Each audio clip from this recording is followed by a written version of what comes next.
Hello, everyone. How are you doing? Today we will watch a brief retelling of the movie Pacific Rim. Year 2013. After a portal from another dimension opened in the depths of the sea, from where giant monsters began to appear, called Kaiju.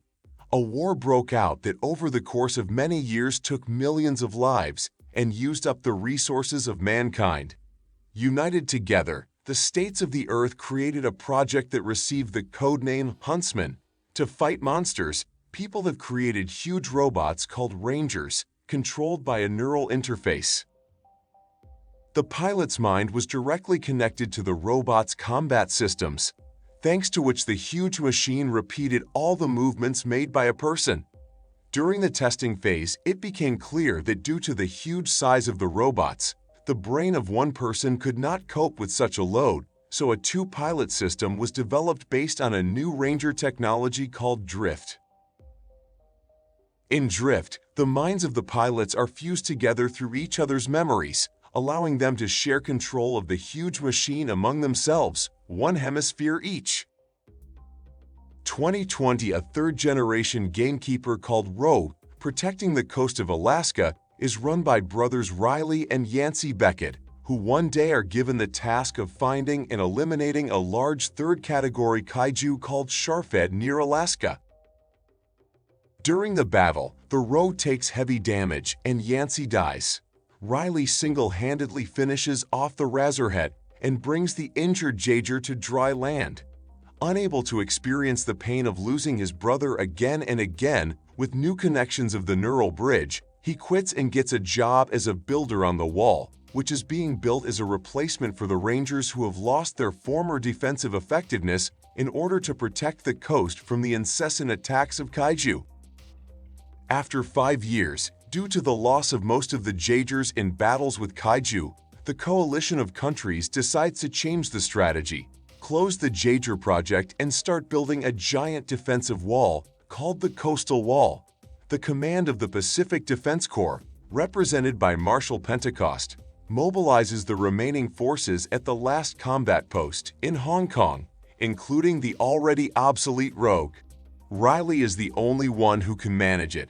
He returns to service at the request of Pentecost.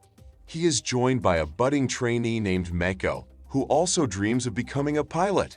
The Marshal also introduces Riley to the pilots of the other Jaegers. Meanwhile, one of the two remaining members of the research team, biologist Newton Geisler, conducts a risky experiment connecting himself with a part of the brain of Point Head, whom Riley killed 5 years ago with a neural bridge. Together with mathematician Hermann Gottlieb, he comes to a terrible conclusion. Kaiju are artificially bred clones created by a race of creatures that seek to colonize the Earth, and people for them are just pests. And even especially large kaiju of the fourth category are just hounds, after which colonizers will soon arrive.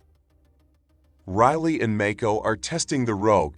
During training, Riley is momentarily distracted by remembering her brother, causing Mako to be pulled into her own memories. So Riley finds out that her family was killed by kaiju. The test failed and now Riley and Mako are considered outcasts. At the same time, two kaiju of the fourth category appear at once, Otachi and Thug. In the battle with them, the twins Vei-Ten and brother and sister Katanovsky die. The Hansen, on the other hand, were disabled by the EMP hit by the Thug, due to which almost all equipment fails. Marshal Stacker realizes that there is no other way out and sends the Rogue, piloted by Mako and Riley, to fight the kaiju. While they fight, Gessler goes in search of a certain Hannibal Chow, a local black market owner selling the organs of dead kaiju, who may have a fresh monster brain. He is needed by Gessler in order to conduct his experiment again and learn more about the portal between the worlds of people and kaiju. The Rogue successfully destroys the Brute and the Otachi flying kaiju. Gessler, who was hiding in a shelter, guesses that Otachi was looking for him, since during the experiment he penetrated the consciousness of a monster which, as he himself found out, has a collective consciousness, and in fact the neural bridge works in both directions.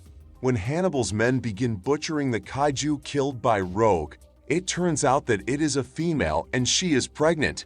The fetus breaks out of the mother's womb and swallows Hannibal. Geisler and Gottlieb re-enter the kaiju's mind using the brain of a dead fetus and discover that a kaiju is needed to pass through the portal, as the portal reads kaiju's DNA, much like a barcode in a supermarket. Otherwise, the nuclear bomb that Marshall planned to drop into the portal will simply be thrown back. At this time, the last operation begins. Hercules Hansen cannot participate in it because he injured his hand, and together with his son, Marshall Pentecost himself is called to pilot the Striker, who knows that this piloting will be his last. Marshall was one of the first Hunter's pilots, but then the technology of neural bridges was imperfect. Due to too much load, the vessels of the brain were destroyed, and the Hunters operating from the reactors irradiated the pilots in case of damage, which is inevitable in battle. Pentecost delivers his farewell speech and the robots perform. In the midst of the operation, Geisler and Gottlieb get in touch with them, who talk about their discovery. Fighting with two kaiju of the fourth category, Rakali and Raiju, guarding the fault underwater. Rogue kills Raiju, but he himself receives severe damage. In a duel with a level 5 kaiju, Slattern, the first and largest in history, that emerged from the rift, the Striker also receives damage, the most serious of which is the failure of the system to drop a nuclear bomb. Marshall and Chuck realize there is no other way out and detonate the bomb, taking the Rakali with them and clearing the way for the Rogue. The Rogue, using the dead Raiju, tries to penetrate the portal, but the Slattern survivor of the explosion blocks his way. After making a desperate dash, the Rogue grapples with a wounded kaiju, taking even more serious damage. In the process of falling down, the Slater dies. Both enter the portal. After plunging into another world, Riley and Mako look around and notice sentient beings watching them. Mako is running out of oxygen. Then Riley gives her his, and then completely sends her to the surface, launching a capsule with her.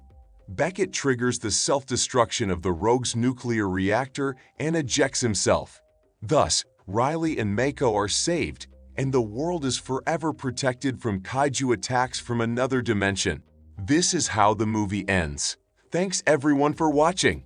Subscribe to the channel. See you.